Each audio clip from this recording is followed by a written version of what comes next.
बिस्मिल्लाहिर्रहमानिर्रहीम। अस्सलाम वालेकुम। आप सबको नया साल मुबारक हो।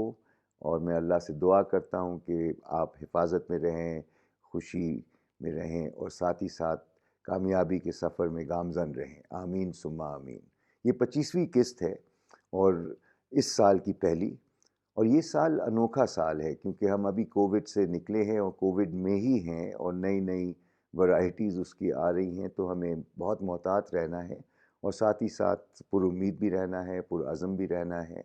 और इस दौर में दो चीज़ें बहुत तेज़ी से हमारी ज़िंदगी में आई हैं, टेक्नोलॉजी का ज़ोर और साथ ही साथ अफरा तफरी और गर्द व गुबार और गैर यकीनी का एक आलम।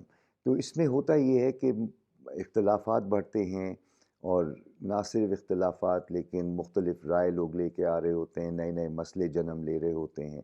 तो इस फ़िज़ा में अगर हम तामीरी गुफ्तगू करने की सलाहियत नहीं रखेंगे तो फिर बहुत नुकसान होगा।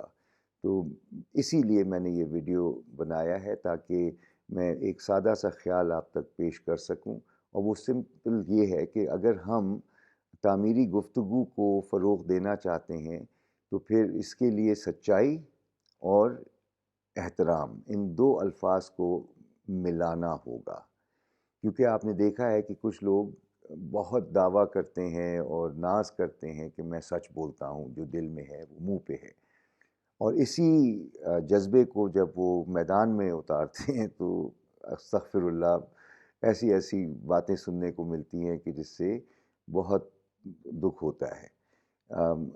गलत अल्फाज इस्तेमाल करना, किसी की दिल आज़ारी करना मुनासिब बिल्कुल नहीं है। ऐब को छुपाया जाता है और जो मामला है उसको, जिससे मुताल्लिक है, एक तरीके से उसको हल किया जाए। मीडिया में जब हम गंद उछाल रहे होते हैं तो बिल्कुल ऐसे ही है जैसे गटर खुल के सामने आ गए हैं।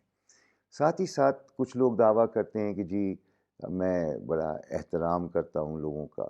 तो इसमें भी कभी कभी मैंने ये देखा है कि लोग एहतराम की आड़ में मुनाफिकत कर रहे होते हैं। मुंह पे कुछ होते हैं, पीछे कुछ और। तो एहतराम सही मानों में क्या है कि दूसरा शख्स आपसे फ़र्क सोच रखता है, आपसे फ़र्क तरजीहात रखता है, आप उसको तस्लीम करें। उस फ़र्क को तस्लीम करना एहतराम है, फ़र्क नज़रियात को तस्लीम करना एहतराम है, और सब्र से सुने। हम लोग अक्सर नीयत पे शक करते हैं, तो जब हम नीयत पे शक करते हैं तो ताल्लुक़ में ज़हर मिल जाता है। बहुत ज़रूरी है कि हम ये समझ लें कि तामीरी गुफ्तगू में एहतराम और सच्चाई को मिला के जब चलेंगे तो बहुत फ़ायदे में रहेंगे। और जिस चीज़ की निशानदेही करें उसका ताल्लुक़ आपके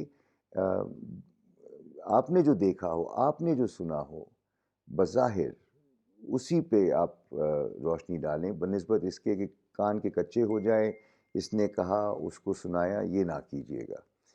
तो बहुत ज़रूरी है कि तामीरी गुफ्तगू के लिए हम मुखलिस हों, अपने साथ भी और दूसरों के साथ भी, और सच्चाई और एहतराम को मिला के जब चलेंगे तो ना सिर्फ हम बेहतर नताइज हासिल कर सकेंगे लेकिन मुआशरे में तरक्की और तामीर का सिलसिला आगे बढ़ेगा। अगर हमने ये ना किया तो तबाही का रास्ता है। एक दूसरे के साथ अगर हम बदसलूकी करेंगे तो बहुत तबाही का रास्ता है। तआस्सुब से पाक रहना लाज़मी है और साथ ही साथ हमें सब्र का दामन कभी नहीं छोड़ना और पुरुम्मीद भी रहना है। तो वही दो अल्फाज, कुछ सच्चाई की बात करते हैं, कुछ एहतराम की बात करते हैं। जब आप इन दोनों को मिलाते हैं तो खुलूस वजूद में आता है, और जब मुआशरे में खुलूस हो तो तामीर भी है, तरक्की भी है, खुशहाली भी है, और जो जो मामले हैं वो खुश उसलूबी से हल भी होते हैं। तो इन ख़यालात के साथ मैं आपसे इजाज़त चाहता हूँ और इंशाअल्लाह फिर मिलेंगे अगले हफ़्ते। अल्लाह हाफ़िज़।